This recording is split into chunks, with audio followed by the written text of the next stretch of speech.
है आप दोस्तों, आप सभी का इस मैथमेटिक्स के प्रैक्टिस सेशन टाइम में, इस महामैराथन में।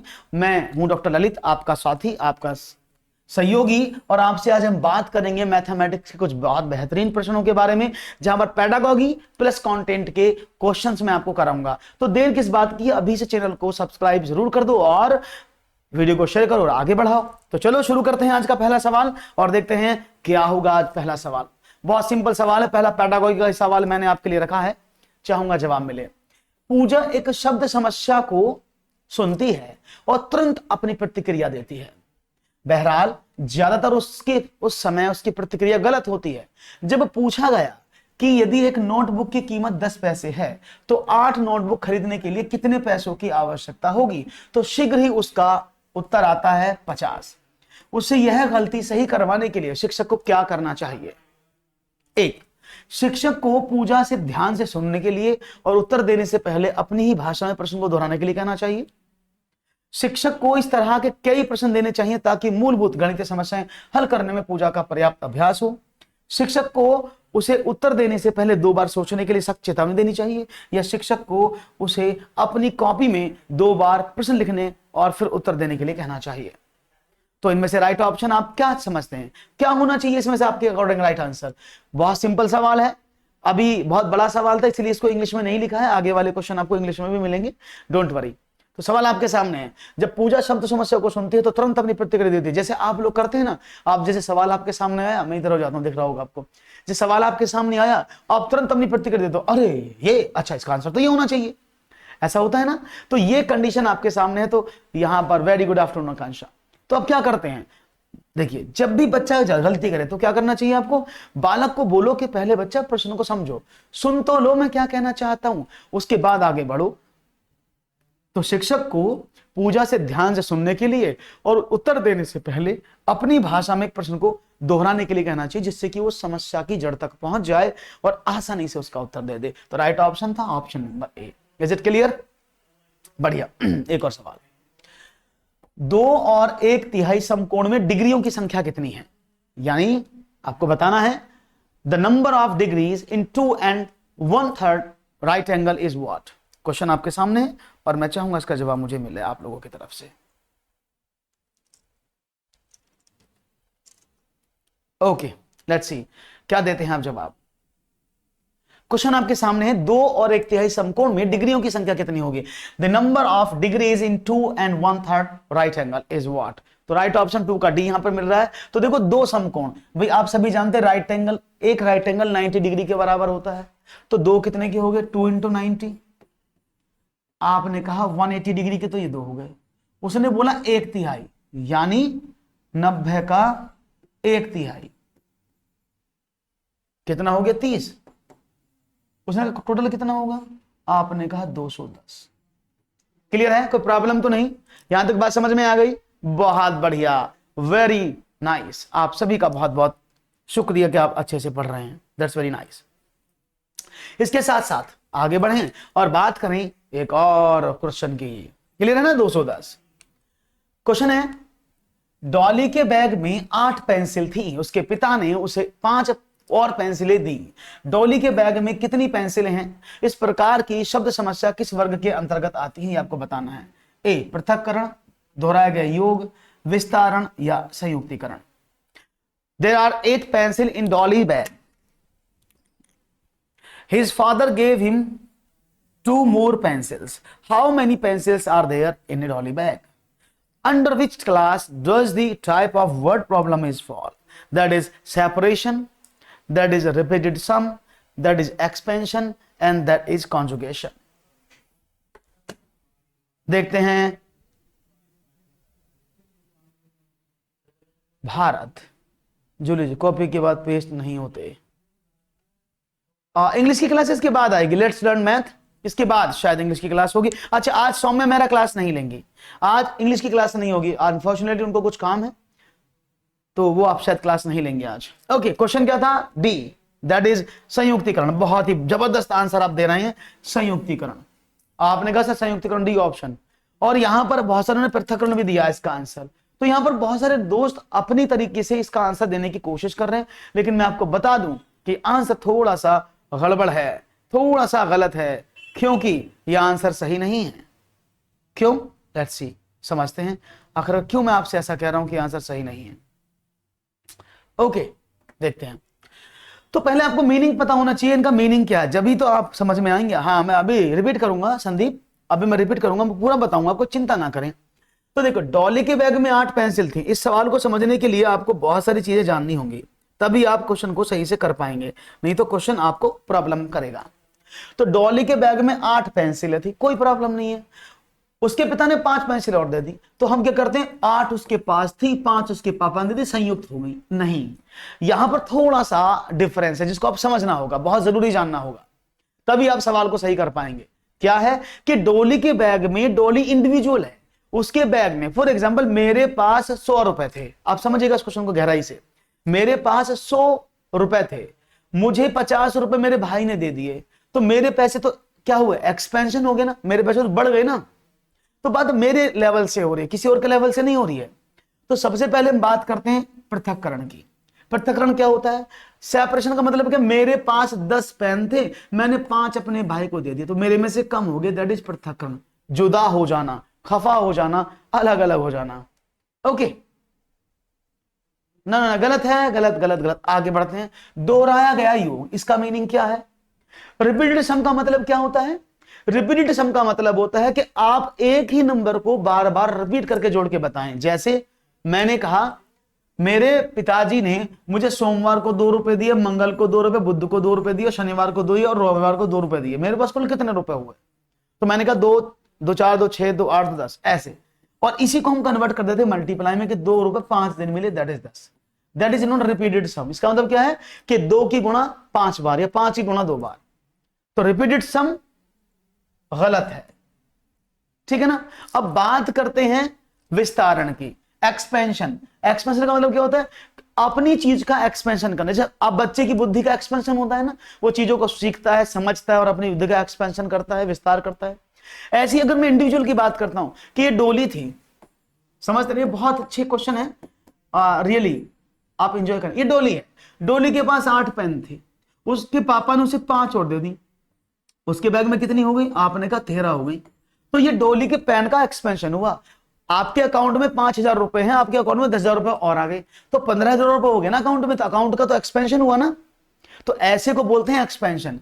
फिर ये संयुक्तिकरण क्या है? आपके दिमाग में तो ये भी आ रहा होगा ना कि सर संयुक्तिकरण क्या है। फिर आप समझो संयुक्तिकरण और इसमें क्या अंतर है।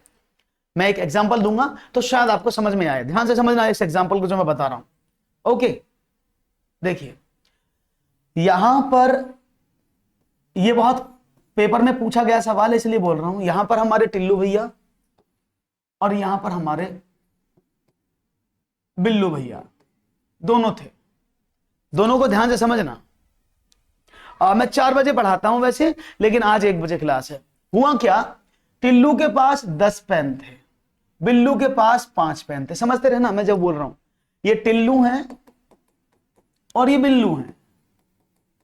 टिल्लू के पास 10 पेन थे, बिल्लू के पास 5 पेन थे। अब यहां से कहानी शुरू होती है। कहानी क्या शुरू होती है? बिल्लू ने अपने 5 पेन टिल्लू को दे दिए। क्या बोला मैंने? बिल्लू ने अपने 5 पेन बिल्लू को दे दिए। तो बिल्लू के पास कुल कितने पेन हैं? आपने कहा 10 + 5 = 15। ठीक है, तो ये टिल्लू के पेन का क्या हुआ? एक्सपेंशन। याद रहेगा मैंने क्या बोला? टिल्लू के पास 10 पेन, बिल्लू के पास 5 पेन। टिल्लू ने अपने 5 पेन बिल्लू को दे दिए, या बिल्लू ने अपने 5 पेन टिल्लू को दे दिए, तो वो एक व्यक्ति पर आ गए, तो उसका एक्सपेंशन हो गया। ये बात क्लियर है? दूसरी बात, प्रणाम सभी को मेरा नमस्कार। दूसरी बात, अब इसी क्वेश्चन में एक्सपेंशन कैसे, संयुक्तिकरण कैसे निकलेगा? टिल्लू के पास 5 पेन थे, बिल्लू के पास 5 पेन थे। तो प्रश्न क्या बना? टिल्लू व बिल्लू दोनों के पास कुल कितने पेन हैं? समझ रहे हो मैंने बात क्या कही? दोनों में तो समझ रहे हो ना? समझ रहे हो ना कि अब पहले था कि बिल्लू ने पेन टिल्लू को दे दिए, तो टिल्लू के पास कितने पेन हैं? अब मैं इंडिविजुअल की बात कर रहा था, लेकिन मैंने यहां पर क्या कहा? टिल्लू के पास 5, बिल्लू के पास 10, या बिल्लू के पास 5, टिल्लू के पास 10। टिल्लू और बिल्लू दोनों का नाम आ रहा है, दोनों के पास कुल कितने पेन हैं? जब ऐसी कंडीशन बचती है तो उसी को बोलते हैं क्या? संयुक्तिकरण। होप से समझ में आ रहा होगा। सभी लोगों को क्लियर है? प्रणाम, कैसे ललित जी, बात समझ में आ गई? तो ये कंफ्यूज तो नहीं होना है। जब दो लोगों की चीजों को जोड़ा जाए, दोनों का नाम साथ में लीजिए, तो संयुक्त, हम दो लोगों को संयुक्त कर रहे हैं, कॉन्जुगेट कर रहे हैं। लेकिन अगर हम किसी एक चीज को दूसरी चीज में डाल दें तो वो इंडिविजुअल पर होती है एक्सपेंशन। मैं अच्छा हूं ललित, क्लियर है भाई? समझ में आ गई बात? बहुत बढ़िया। अब आगे बढ़ते हैं, एक और सवाल। चलो, निम्नलिखित में से किसमें बराबर विकर्ण है? इनमें से किसमें बराबर विकर्ण होते हैं? आयत, चतुर्भुज, समचतुर्भुज या समलंब चतुर्भुज? इनमें से किसमें विकर्ण बराबर हैं? हाँ, सी इज द राइट आंसर। इसका मतलब क्या है कि which of the following have equal diagonals? Rectangle, quadrilateral, rhombus, trapezium. तो यहां पर मिल रहा है मुझे आंसर, रेक्टेंगल हो सकता है, क्वाड्रिलेटरल हो सकता है, रोम्बस हो सकता है, ट्रेपेजियम हो सकता है। और आप सभी आकृतियों से भली भांति परिचित होंगे, मुझे उम्मीद है। पूजा जी नमस्कार, सभी को मेरा प्यार भरा नमस्कार। तो चाहूंगा मैं आंसर मिले आपको, चाहूंगा मैं कि मुझे जवाब मिले, चाहूंगा मैं कि मुझे सही उत्तर मिले। और यहां पर आपने लाइन लगा दी है, ओके वेरी गुड। देखो, आयत, रेक्टेंगल की बात करते हैं, जिसमें क्या होता है, आमने सामने की भुजाएं बराबर होती हैं और इनके विकर्ण भी एक दूसरे के बराबर होते हैं, इक्वल होते हैं विकर्ण। चतुर्भुज का मतलब क्या है? कोई भी हो सकता है। चतुर्भुज तो क्या होगी, जातिवाचक संज्ञा हो गई ना, उसके अंदर सम चतुर्भुज भी आएगा, वर्ग भी आएगा, आयत भी आएगा, समांतर चतुर्भुज भी आएगा। तो इसको तो हम नहीं ले सकते क्योंकि इसमें तो बहुत सारी कैटेगरी है। सम चतुर्भुज को बोलते हैं हम क्या, रोम्बस। सम चतुर्भुज का मतलब क्या होता है, जिसकी चारों भुजाएं तो बराबर हो और कोई भी एंगल 90 डिग्री का ना हो। तो इसमें क्या होता है, ये वाला विकर्ण देखो कितना बड़ा है और ये कितना छोटा है, तो इसमें जो डायगोनल है ना, D1 not equal to D2। ऐसी समलंब, समलंब क्या होता है, इसकी दो भुजाएं समांतर होती हैं और बाकी नहीं होती, तो इनके डायगोनल कभी भी ऐसे नहीं कि बराबर होंगे। इट्स नॉट श्योर, बट आयत हमेशा जब बनेगा तो उसके डायगोनल बराबर होते हैं। तो राइट ऑप्शन था ए। बहुत ही अच्छे से आपने जवाब दिया है, दैट्स वेरी नाइस, बहुत बढ़िया। एक और सवाल, चलो बढ़ते हैं नए सवाल की तरफ और देखते हैं एक और सवाल आपके पास क्या कहता है आपसे। ये रहा, चलिए। मनु की गाय 12 लीटर दूध देती है और तनु की गाय 15 लीटर दूध देती है। मनु और तनु के पास कितना दूध है? इस प्रकार की शब्द समस्या किस वर्ग के अंतर्गत आती है? पृथक्करण, दोहराया गया योग, विस्तारण या संयुक्तीकरण? इनमें से मनु की गाय 12 लीटर दूध देती है, तनु की गाय 15 लीटर दूध देती है। मनु और तनु के पास कितना दूध है? इस प्रकार की शब्द समस्या किस वर्ग के अंतर्गत आएंगी, ये आपको बताना है। तो जल्दी से बताइएगा आंसर और मैं चाहूंगा आपका जवाब मुझे मिले।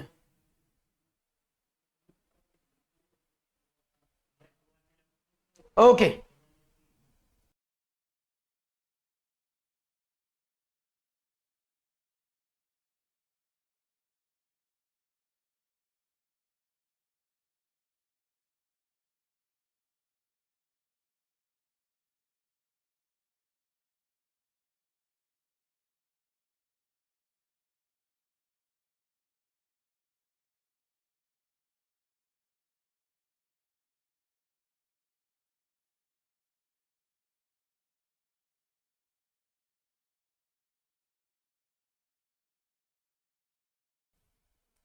Okay, okay, okay.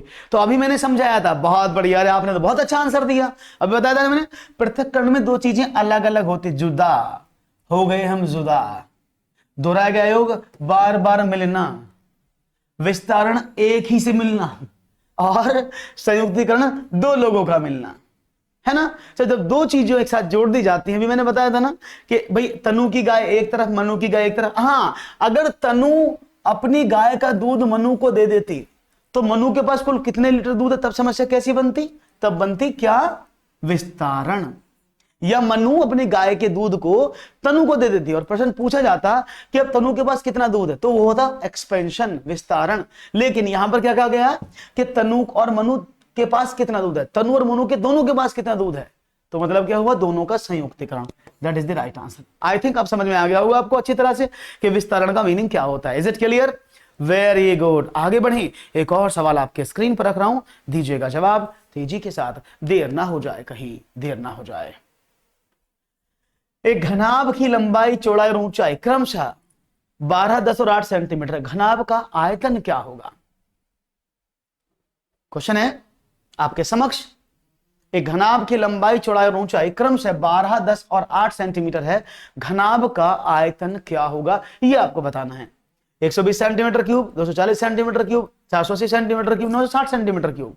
और यहां पर तेजी से आंसर मिला है, the length width and height of a cuboid are 12, 10 and 8 centimetre respectively, what will be the volume of the cuboid? 960। भाई आप सभी जानते हैं क्यूबॉइड ये बोलते हैं, ये होता क्यूबॉइड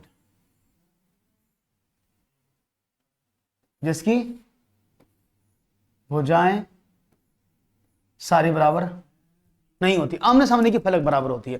तो घनाभ की लंबाई चौड़ाई ऊंचाई क्रम से 12, 10 और 8 सेंटीमीटर, घनाभ का आयतन क्या होगा, वॉल्यूम क्या होगा? और वॉल्यूम तो आप सब जानते हो, 12 गुणा 10 गुणा 8 क्या होता है? L into B into H होता है। क्लियर? तो क्या हुआ, 12 ढाई 120 है, 12 अट्ठे 96 में 10 की गुणा 960 सेंटीमीटर क्यूब। क्लियर है भाई? बहुत बढ़िया। तो बहुत आसान सा, L into B into H, बहुत बढ़िया।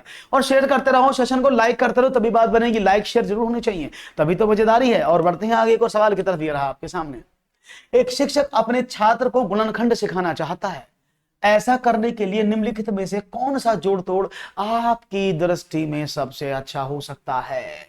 ये जवाब है आपके सामने, ए अबेकस, बी डॉट पेपर, सी बीज गणित टाइल, या डी दो तरफा counter. A teachers wants to teach his students the factor which the following joints may be best for you to do: A abacus, dot paper, algebraic tile और two side counter। तो क्या होगा जवाब, देखते हैं आपका साहब। सी पक्का पक्का पक्का है क्या कच्चा कच्चा है? पक्का पक्का है। ओके, देखते हैं जवाब आपका मिलता क्या है आपका। और मुझे उम्मीद है कि आपका जवाब अच्छा अच्छा मिलेगा, इतनी तो मुझे उम्मीद है आप लोगों से।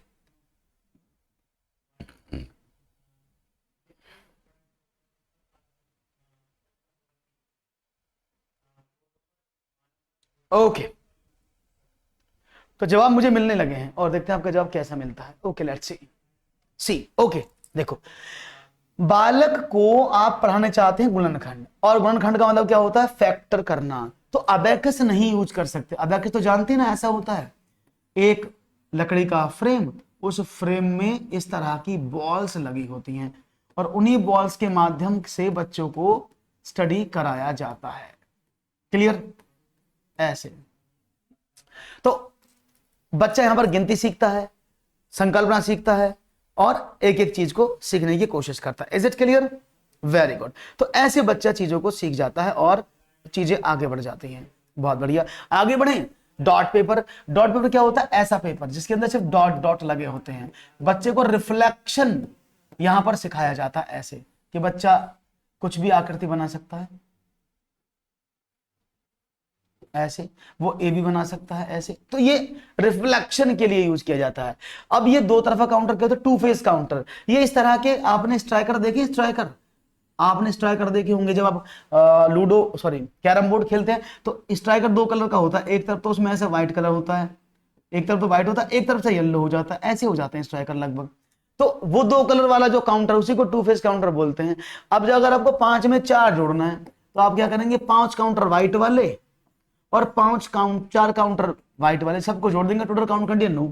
अब 9 में से आपको 3 घटाना है, तो 3 को उल्टा कर दो, 3 रेड कर दिया आपने, तो 9 में से 3 गए 6। तो इस तरह से आप आसानी से कैलकुलेट कर लेते हैं। बचपन में खेला है ना अबेकस? बहुत बढ़िया बहुत बढ़िया, आपने खेला है ना, तो बहुत अच्छी बात है। वेरी गुड, बढ़िया। ओके लेट्स सी।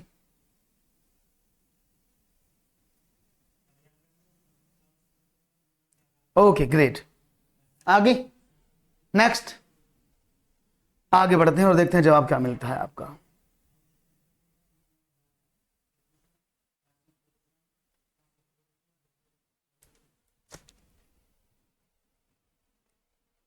चलो ओके लेट्स स्टार्ट। और बात करते हैं यहां पर ये वाला बीज गणित के टाइल्स। ये क्या है? बीज गणित टाइल्स, इसको भी देख लेते हैं। तो जो बीज गणित टाइल्स है, इसको क्या बोलते हैं? ये ऐसी टाइल्स है जैसे आपने कहा बच्चे को 6 और 2 ये सिखाना है, तो आप क्या करेंगे, आप बच्चे को ऐसी ऐसी टाइल्स दे देंगे, ऐसे करके, ऐसे ये टाइल्स है, तो बच्चे को बोला 6 टाइल ऐसे लगाओ, 2 टाइल ऐसे लगाओ, बच्चे ने लगा दे, गिनो कितनी हुई, 1 2 3 4 5 6 7 8 9 10 11 12 12 हो गई है। तो यही है सिखाने का तरीका अलजेब्रिक टाइल्स का। Is it clear? बात समझ में आ गई? Very good. ओके, तो आगे बढ़े, चलो आगे देखते हैं और समझते हैं आगे की बात, और आगे देखते हैं एक और सवाल आपके स्क्रीन पर मैं रख रहा हूं, मुझे उम्मीद है कि आप आसानी से उसका जवाब भी देंगे। ओके, एक और सवाल दीजिएगा जवाब। क्वेश्चन है, निम्नलिखित में से किस ज्यामितीय आकृति में सभी कोण बराबर हैं? इसमें कौन सी आकृति जो सारे कोण बराबर हैं? ये छूट गया, एक बार से सम्मेलन लिख देता हूं,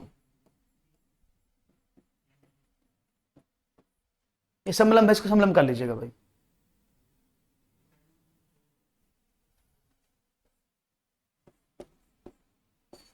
ट्रेपेजियम। ओके,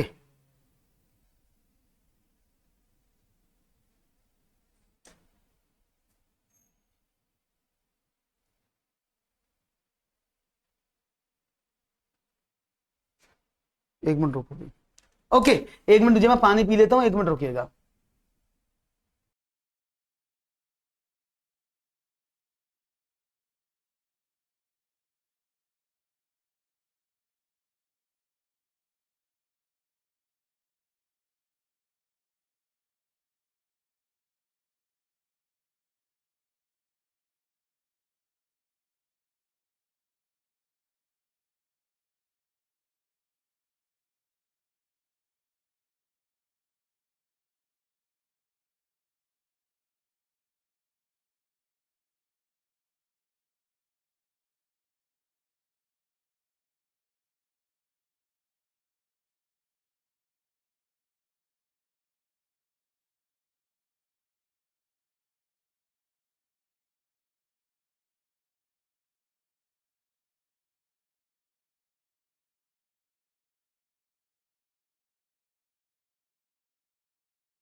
क्वेश्चन गाइस शुरू करते हैं, एक सवाल और लेते हैं। क्वेश्चन आपके सामने था और मुझे उन समय क्या मिलेगा, चतुर्भुज। ओहो, चतुर्भुज मिला है, ना ना ना ना ना ना ना ना ना ना ना जी ना, ऐसा नहीं है।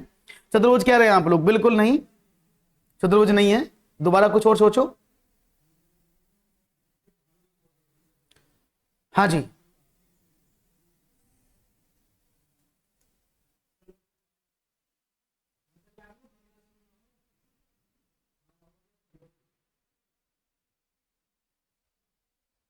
ओके,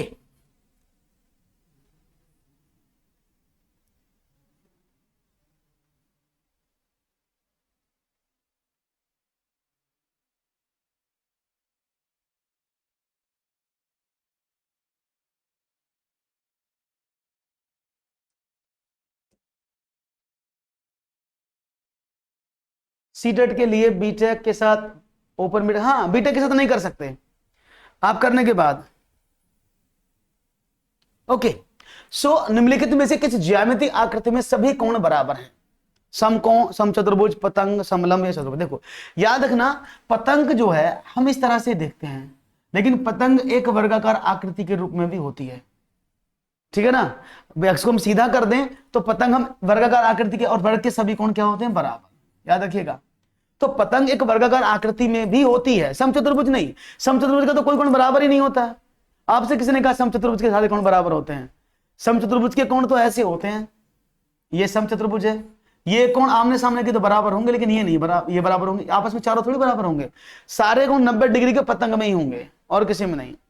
हाँ ओके प्रीति, थोड़ा फास्ट करें, पूरा फास्ट करेंगे, टेंशन मत लो, अभी आप आगे चल रहे हैं। एक और सवाल, नीचे कक्षा 2 के एक छात्र द्वारा हल किया गया प्रायोग प्रश्न कभी भी वह 27 को 72 के रूप में लिख देता है। यह छात्र यह बाई समस्या का सामना कर रहा है। दृष्टि प्रक्रिया में बाधा की वजह से, गणितीय ध्यान तथ्य बनाए रखने के साथ ही समय बताने में कठिनाई की वजह से, अनुक्रम के भीतर गणना करने में कठिनाई की वजह से, छोटे जोड़ तोड़ों को निपटाने में कठिनाई की वजह से। तो देखता हूं आपका जवाब क्या मिलता है। ओके,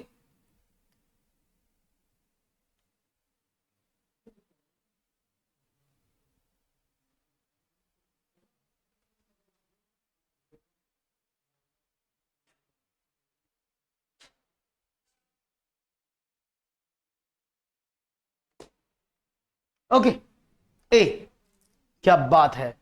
सवालों को समझो, प्रश्न को समझो, समझ के समझ को समझो, तब सवाल दो। कक्षा 2 का बच्चा है और योग को करता, कभी कभी 27 को 72 पढ़ लेता है, आपके साथ भी होगा। 6-9 या 9-6, इसमें बड़ा कंफ्यूजन था, दोनों एक जैसे लगते थे, बने हुए उल्टे सीधे लगते थे। तो ये दृष्टि प्रक्रिया में बाधा की वजह से नहीं है कि due to the hindrance in vision process, उसे देखने में प्रॉब्लम नहीं है, प्रॉब्लम विजुअलाइजेशन में है। देखने में प्रॉब्लम नहीं है, प्रॉब्लम विजुअलाइजेशन यानी आइडेंटिफिकेशन करने में है। दिख तो उसको सही रहा है कि ये सबको दिख तो रहा है। अब देखो, मुझे देखना और उसको विजुअलाइज करना दोनों में डिफरेंस है। मैं देखता सब कुछ हूं, लेकिन मैं विजुअलाइज किन चीजों को करता हूं, वो मेरे ऊपर मैटर करता है। तो राइट ऑप्शन क्या है? That is option number B. गणितीय तथ्य बनाए रखने के साथ साथ समय बताने में कठिनाई की वजह से। अभी क्यों इसे मैच किया मैंने? देखो, छात्र दाई बाई समस्या को देख रहा है तो किसका सामना कर रहा है? दाई बाई समस्या समय बताने में कठिनाई की वजह से भी आती है। जैसे मैं इसका एग्जांपल आपको दे देता हूं, देखिएगा। आपने देखा होगा बच्चा एक घड़ी है और बच्चा इसमें ऐसे पढ़ रहा है, ये बड़ी सुई, ये छोटी सुई। अब क्या हुआ? ये छोटी सुई और ये बड़ी सुई, इन दोनों में वो परेशान है, उसे दोनों एक जैसे दिखती हैं।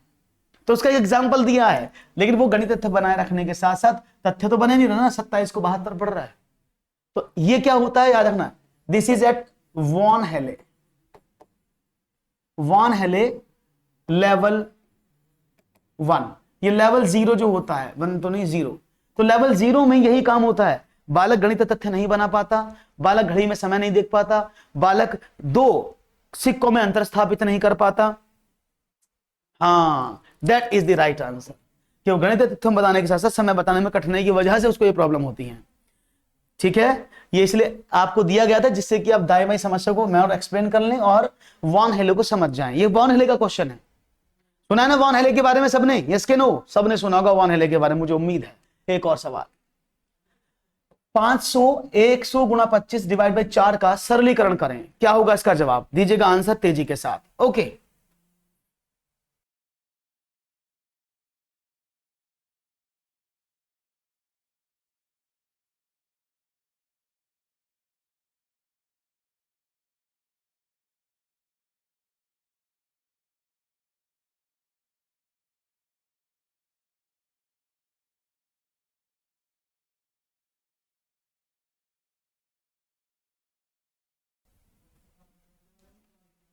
ओके, 500 100 गुणा 25 डिवाइड बाई 4 का सरलीकरण करो। देखते हैं जवाब क्या मिलता है सरलीकरण का आपका, और देखते हैं यहां पर जवाब बी, 10th का बी आप लोग बताने की कोशिश कर रहे हैं। बी, ओके, देख लेते हैं। देखो क्या कहता है, कहता है क्या? ओके, देखते हैं साहब। ये कहता है भाई साहब हमारे कि भाई 500 प्लस, अब देखो पहले इसकी गुणा कर दूं, ये क्या हुआ भाई 100 गुणा 25, ऐसे लिख लेते हैं।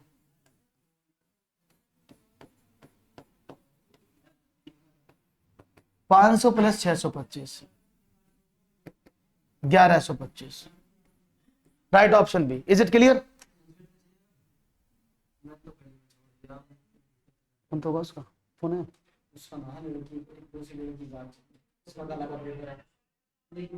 अच्छा, छोड़ दे।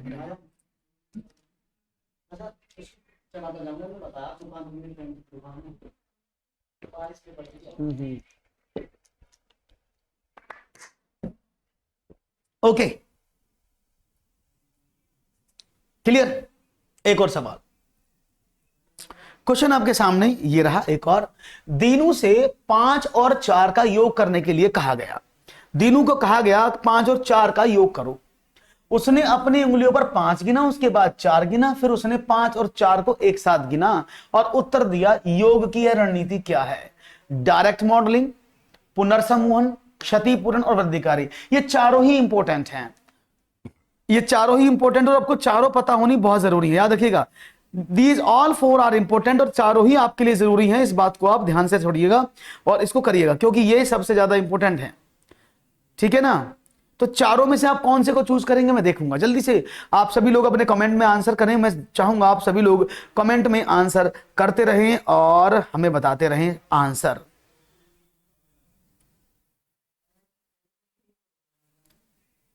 ठीक है, ओके। 11 का बी, पुनर्समूहन। देखो मुझे पता है, फिर से जोड़ना, पुनर्समूहन का मतलब फिर से ऐड कर लेना पुनर्समूहन कहलाता है। एकदम सही कहा आपने। लेकिन आपको बता दे साथियों, ये थोड़ा सा गलत हो चला है।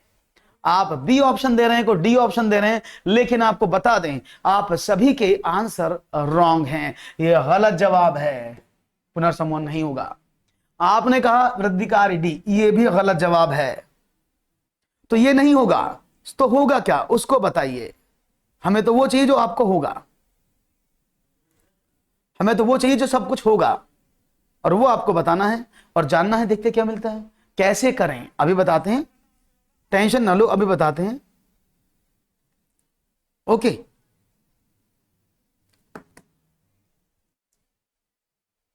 ए बताएं। बिल्कुल सही पकड़े हैं आप मंजुलता, 11 का ए इज द राइट आंसर। अब कैसे, अब पहले समझ लो सब चीजों को, मैं एक एक करके बताता हूं। डायरेक्ट मॉडलिंग में क्या था, जब बच्चा मूर्त रूप से चीजों को पढ़ता है, जैसे आपने देखो ना, बच्चे बोले 3 और 2 बताओ, बच्चे क्या करता है 1 2 3, 1 2 1 2 3 4 5।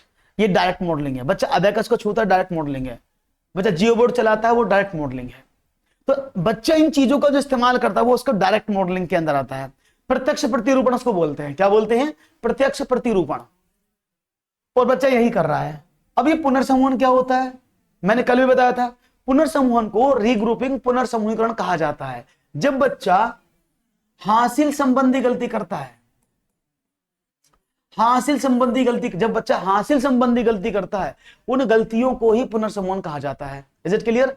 तो पुनर्समूहन का मतलब क्या है? बच्चा हासिल संबंधी को गलती करे, है ना। तो ये बात होगी।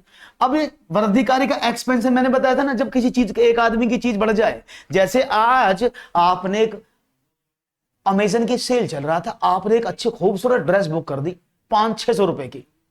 अब आप बोले से शाम को खरीदूंगा, अब तो मैं बिजी हूं, और जैसे सामने आप शाम को आपने खोला, उसकी कीमत तो 1000 रुपए हो गई। तो किसी की चीज की कीमत को बढ़ जाना, उसमें एक्सपेंशन हो जाना वृद्धिकारी कहलाता है। तो इसमें कोई ऐसा काम नहीं हुआ।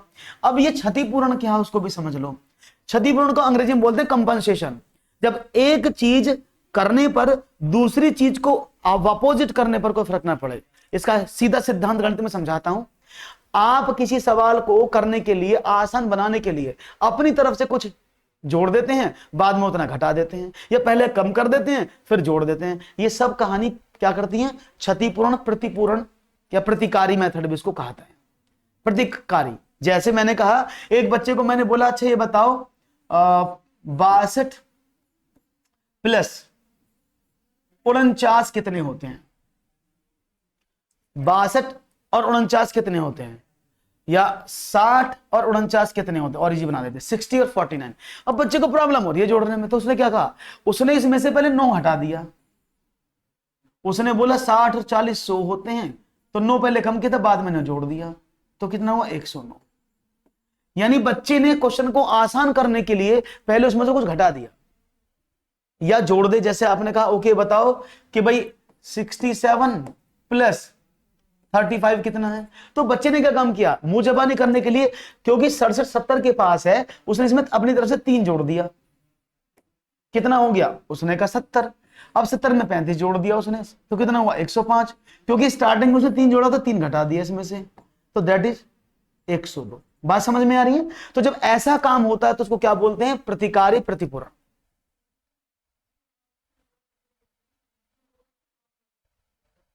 ठीक है ना? ओके, बात समझ में आ गई? तो इसको बोलते हैं क्या? क्षतिपूरण। ये सवाल मैं पूछूंगा बार बार आपसे, और आपको लग भी रहा होगा कि क्वेश्चन जबरदस्त है, दमदार है, और आपको इन क्वेश्चंस में बहुत कुछ सीखने को मिलेगा। ओके, सो डोंट वरी, आगे बढ़ते हैं। एक और सवाल। 5 घंटियां क्रमशः 4 8 12 16 और 20 सेकंड के अंतराल पर एक साथ बजने लगती हैं। 48 मिनट में वो कितनी बार एक साथ बजेंगी, ये आपको बताना है। तो मैं चाहूंगा जवाब मिले मुझे। हाँ, कंफ्यूज नहीं होना। कंफ्यूज होके तो आपको प्रॉब्लम होगी, तो कंफ्यूजन तो करना ही नहीं है। आप कंफ्यूजन करेंगे तो काम कैसे चलेगा? कंफ्यूजन तो मिटानी है आपको, ऐसे कैसे चलेगा कंफ्यूज करोगे तो। ओके,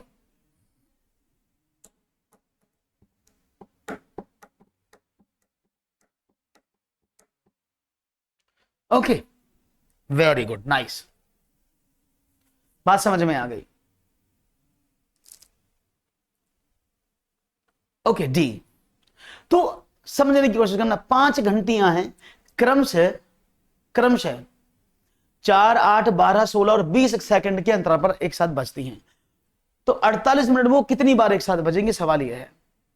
तो देखते हैं, सवाल कितना आसान था भाई। आपने कहा 2, 4 है, 8 है, 12 है, 16 है और 20 है। तो सेकंड के अंतराल पर एक साथ बजने लगती हैं। तो यानी वो पर्टिकुलर मुझे टाइम बताओ कि वो कितनी देर बाद एक साथ बजती हैं। तो आपने कहा ओके, कोई प्रॉब्लम नहीं है। हमने क्या कहा, 4, 8, 12, 16, 20 का एलसीएम निकाला। तो देखो 4 दूनी 8, 4 तिया 12, 4 तो खत्म कर दिया, कॉमन है। 8 दूनी 16, बढ़िया बात है। तो 16, 8 खत्म कर दो। 16 और 12 का देखें तो 16 दूनी 48, और 48 में अगर हम 20 का मल्टीप्लाई कर दें, ये 10 का मल्टीप्लाई कर दें, 480। तो 480 इसका एलसीएम आना चाहिए, है ना? तो हर 8 मिनट में वो बजेंगी। बात समझ में आ रही है ना? एलसीएम सबको निकालना आता है ना? देखो समझो, मैंने कहा मैं आपको करके बता देता हूं, नहीं तो बाद में आप कहोगे जिनको नहीं आता है। 4, 8, 12 मैंने तो डायरेक्ट कर दिया है, 16 और 20 ऐसे करते हो ना। देखो 4 का एचसीएफ मैं 4 से काट देता हूं। तो 4 एकम 4, 4 दूनी 8, 4 तिया 12, 4 चौक 16 और 4 पंजी 20। अब ये सारी कौन सी नंबर आए, एक बार 2 से और काट लेते हैं। 1, 1, 3, 2 और 5। अब ये सारे अभाज्य संख्याएं हैं, मल्टीप्लाई कर दो इनकी। तो कितना हुआ देखो, 2 दूनी 4 चौक 16 पंजे 80 और 8 तिया 24, 240। तब 240 इसका एलसीएम हो जाएगा, ठीक है ना? और इसके ऊपर चाहोगे तो 480 भी हो जाएगा। इसके ऊपर चलोगे तो 16, हाँ तो आप देखेंगे 720 भी हो जाएगा। तो ये चॉइस आपकी है, लेकिन हमें सिर्फ इसको लेना है, 420।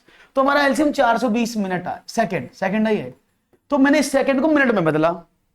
तो मिनट में कैसे बदलूं मैंने कहा 420 में 60 का डिवाइड कर दिया, तो 6 सत्ते 42। तो हर 7 मिनट में वो एक साथ बजती हैं, हर 7 मिनट के साथ वो एक साथ बज जाती हैं। अब एक बात देखो, तो 48 मिनट में कितनी बार बजी? तो भाई 48 में आपने क्या देखा, 48 में आपने 7 का डिवाइड कर दिया। ओ माफ करिएगा, ओ मैंने उल्टा लिख दिया। 1 मिनट रुकिएगा, माफ करिएगा, ये 240 था, मैंने 420 क्यों लिख दिया? 240 अपॉन 60, तो 6 चौक 24, 4 बार। तो वो 48 मिनट में कितनी बार बजी? 4 आया ना, हर 4 मिनट में बजती हैं, ठीक है? तो 48 मिनट में कितनी बार बजेंगे, सवाल ये था। तो आपने क्या देखा, 48 में आपने 4 का डिवाइड कर दिया, तो 12 चौक 48। तो राइट ऑप्शन क्या होना चाहिए, 12 होना चाहिए। लेकिन 12 नहीं होगा, याद रखिएगा, 12 नहीं होगा, आंसर 12 नहीं होगा। क्यों? जब वो बजना शुरू हुई तो स्टार्टिंग में तो बजी होंगी एक बार, 48 पे जब वो 0 से शुरू हुई होंगी कहीं, तो पहली बार तो एक साथ बजी होंगी, इसके बाद तो 4 सेकंड काउंट होंगे। तो जब भी ऐसे क्वेश्चन मिलते हैं तो उसमें आपको एक और जोड़ना पड़ता है, दैट इज 13। तो वो 48 मिनट में 13 बार बजेंगी, 12 बार नहीं बजेंगी, ठीक है ना? हमें लगता है, दोबारा बताऊं, सब दोबारा समझ लो अगर ज्यादा परेशान हो रहे हो तो। मैंने कहा इनका एलसीएम निकाला, 240 आया सेकेंड। 240 में मैंने डिवाइड कर दिया कितने का, 60 मिनट का, क्योंकि मुझे हर कितने मिनट बाद वो बजती मिनट निकालना है। तो 240 सेकंड बाद बजती, तो मैंने कहा हर 4 मिनट बाद वो बजती हैं। तो 48 मिनट में कितनी बार बजेंगे? तो आपने कहा 48 मिनट में वो 4 का डिवाइड कर दो, तो टोटल 12 बार बजी। लेकिन जब आपने स्टार्ट किया था कहीं ना कहीं से, वहां भी तो एक साथ बजी होंगी, तभी तो 2 सेकंड 4 सेकंड काउंट हुआ। तो आप क्या करते, एक और जोड़ना पड़ता है, तो 13 टाइम वो बचेंगी। Is it clear? कोई प्रॉब्लम तो नहीं किसी को? 12 का सी, बहुत बढ़िया। हाँ अब एकदम सही जवाब मिला है, 12 सी इज द राइट आंसर। हाँ क्लियर हुआ? आगे बढ़े। पूजा जाटव, शुक्रिया। न पूछो कि मेरी मंजिल कहां है, अभी तो सफर का इरादा किया है, ना होऊंगा हौसला उम्र भर, ना हारूंगा, हौसला उम्र भर, यह मैंने किसी से नहीं खुद से वादा किया है। ललित कुमार जी का ये स्टेटमेंट बहुत खूबसूरत तरीके से उन्होंने प्रेजेंट किया। 40 से 48 को गुणा करने के लिए, अब देखो सवाल बहुत अच्छा अभी मैंने पूछा था आपको, इस तरह का समझाया भी था मैंने। 40 से 48 को गुणा करने के लिए एक छात्र ने 1600 प्राप्त करने के लिए पहले 40 से 40 को गुणा किया, फिर उसने 320 प्राप्त करने के लिए उसने 40 से 8 को गुणा किया, उसके बाद उसने इन दोनों संख्याओं को 1600 जमा 320 बराबर 1920 जोड़ दिया। इस तरह से संख्याओं का गुणा करना कहलाता है। ये क्या कहलाता है ये आपको बताना है। एक मॉडलिंग, प्रतिपूरण, पुनर्समूहन या विघटन, क्या कहलाता है इस तरह से।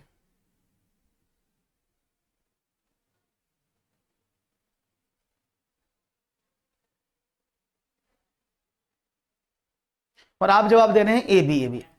अभी मैंने आपको बताया था, अभी थोड़ी देर पहले मैंने आपको समझाया था। क्या समझाया था कि भाई मॉडलिंग का मतलब होता है डायरेक्ट मॉडलिंग, प्रतिपूरण, तो ये मॉडलिंग नहीं है। अभी मैंने क्या बताया था, हाँ समझ गए ना आप, कि जब कोई बालक अपनी चीजों को आसान बनाने के लिए पहले कोई संख्या जोड़ दे और बाद में उसी में से वो कम कर दे, उसी को कहा जाता है प्रतिपूरण। क्लियर। उसके बाद पुनर्समूहन मैंने क्या बताया था, जब बालक हासिल संबंधी गलती करता है, जब बच्चा क्या करता है, हासिल संबंधी कैरी को यूज करने में गलती कर देता है, उसको पुनर्समूहकरण कहा जाता है, पुनर्समूहन कहा जाता है। और विघटन बोलते हैं कमी होने को, यानी सेपरेशन को। ठीक है ना, हाँ कंपनसेशन, इट्स कंपनसेशन, कंप्रेशन नहीं Kadambini, it is compensation. Compensate करते हैं ना कि चल मैंने छुट्टी कंपनसेट कर दी, that is okay. Very good. एक और सवाल आपके स्क्रीन पर, 15 और 45 के बीच 5 गुणांकों का योग माइनस 20 के सभी गुणनखंडों का योग बराबर है। सवाल आपके सामने है। आएगी आएगी आएगी आएगी से आना पड़ेगा, उसे आना पड़ेगा, टेंशन मत लो।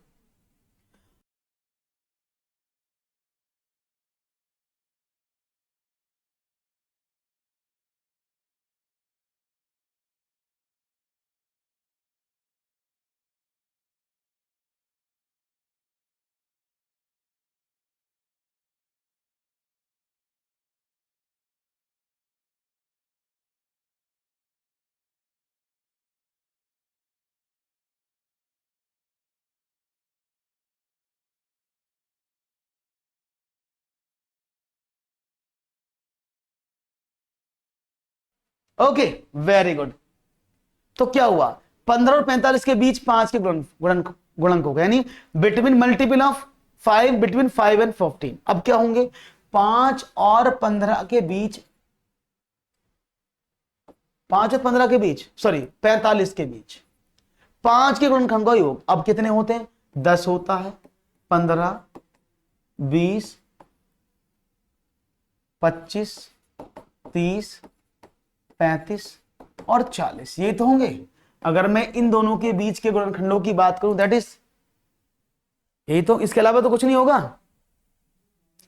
अच्छा मन लगता है, क्या बात, आपका तो नाम ही लेट्स लर्न मैथ है, बहुत बढ़िया। बात समझ में आ रही है। 10, 15, 20, 25, 30, 35, 40, ये इसके और 20 के सभी गुणनखंडों का योग। अब 20 के सभी गुणनखंड कौन कौन से होंगे उनको भी देख लेते हैं। आपने कहा 20 का 1 गुणा 20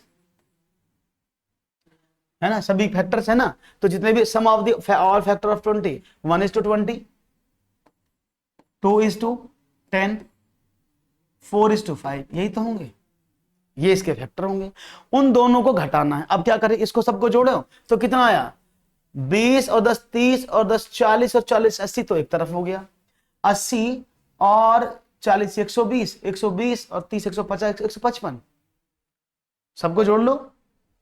क्या हुआ, 10 25 25 दूनी 50, 50 50 100, 100 और 175, 175 हो गया ना ये। देखो 10 15 10 25, 25 और 25 50, 50 और 50 100, 100 और 75 175। इसको देखें तो कितना हुआ, देखो 20 और 10 30 और 5 35, 35 और 5 40 और 2 42, ये तो 42 से आया भाई है। 5 4 9 और 2 11 और 1 12, सही तो है। 10 20 और 10 30 और 10 40 और 44, 44 यहां पर आ रहा है। कुछ गड़बड़ लग रही है मुझे तो। 155, हाँ वो तो सही है। 1 गुणा 20, 2 गुणा 10, 4 गुणा 5, योग ही तो हो रहा है 20 के सभी गुण। 21 20 बदल 40 50, 50 तो होना चाहिए।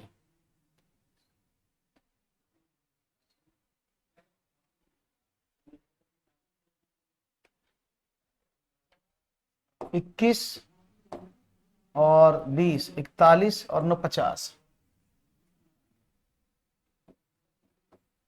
तो 125 आना चाहिए। आप 155 क्यों बोल रहे हो?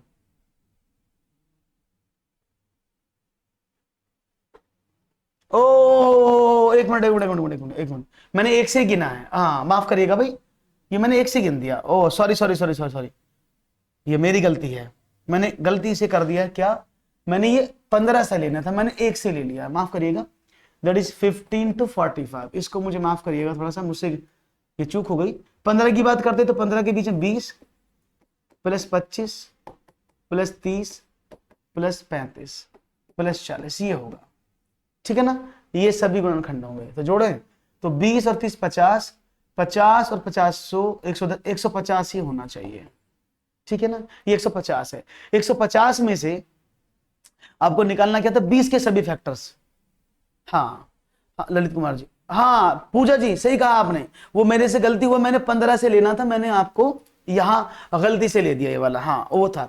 तो माइनस क्या करना है, 20 के सभी गुणनखंडों का योग। और 20 के सभी फैक्टर कौन कौन से होते हैं अगर देखें तो भाई, 2 गुणा 10, 4 गुणा 5, 12 9 21 और 21 दूनी 42, ठीक है ना, 42। तो 108 आंसर आना चाहिए। That is the C option. नहीं क्यों, आप देखो ना भाई, 20 के करें, देखो आप समझो, ये तो समझ में आया 150 है। तो भाई आप देखो 20 के क्या करोगे, 20 के फैक्टर करो, या तो 1 गुणा 20 हो गया, दोनों को जोड़ो तो 21 आया। 2 गुणा 10 हो गया, दोनों को जोड़ा तो 12 आया, ये तो होना चाहिए। और 12 ये हो गया, और 4 गुणा 5 9 ये हो गया, तो 42 तो हो गया ये। तो 42 इसमें से कम कर दें, 150 में 108 आना चाहिए ना, तो सही तो आ रहा है 108। 108 सी सही तो है, इट्स 108। पहले गलत हो रहा था, पहले नहीं मिल पा रहा था मुझे आंसर, क्योंकि मैंने यहां पर रॉन्ग वैल्यूज ले ली थे। ओके बात समझ में आ गई। आगे बढ़े, एक और सवाल आपके स्क्रीन पर रखते हैं और देखते हैं आपका जवाब क्या मिलता है। क्वेश्चन नंबर 15, भिन्न की इकाई से शिक्षक ने छात्र से 2/3 के बराबर भिन्न लिखने के लिए कहा। यहां छात्रों द्वारा प्रयुक्त चिंतन कौशल ताल्लुक किससे रखता है, ज्ञान के स्तर से, मूल्यांकन के स्तर से, समझ के स्तर से, अनुप्रयोग के स्तर से। In the unit of fraction, the teacher asked the student to write fraction equal to 2/3. Here the thinking skills used by the student are related with what? देखते हैं जवाब क्या मिलता है आपका। ज्ञान के स्तर से, मूल्यांकन के स्तर से, समझ के स्तर से, या फिर अनुप्रयोग के स्तर से।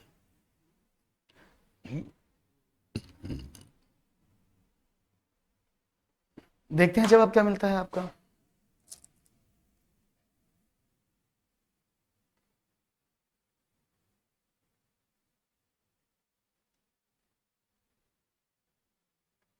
ओके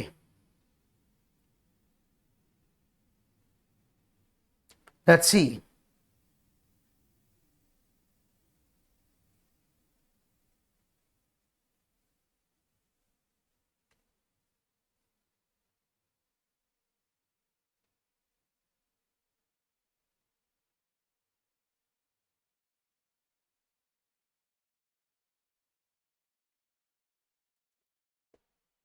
सी और एक क्या बात है, बहुत बढ़िया।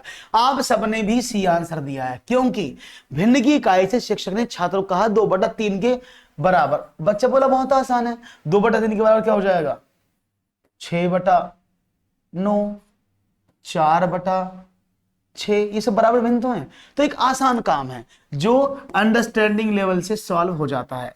हाँ, अगर यहां पर बच्चा ये बोलता, हाँ अगर यहां पर बच्चे से ये पूछा जाता कि भाई ये बताओ कि 2/3 तो ठीक है, उसने बोला कि आपके पास एक पिज्जा है और बालक उसे हर एक बच्चे को 2/3 भाग देता है पिज्जा का, तो क्या होगा, तो वो अनुप्रयोग होगा, तो वो एप्लीकेशन में आएगा। जब भी वो गणित को किसी दैनिक जीवन की रियल लाइफ से चीजों से जोड़ने की कोशिश करता है तो मैथमेटिक्स अपना आप बन जाता है क्या, अनुप्रयोग के स्तर से। तो आज का सेशन मैं यहीं तक रखूंगा और आपसे चाहूंगा, आप लूंगा अलविदा, और मेरे बाद जो सर आपको आएंगे पढ़ाने के लिए उनसे आप जरूर पढ़िएगा और चीजों को समझिएगा। तो मुझे आज के लिए दीजिएगा इजाजत, आज के लिए इतना ही, फिर मुलाकात होगी कल, तब तक के लिए इजाजत दीजिए, नमस्कार, thank you very much and have a nice day and don't forget to subscribe our channel.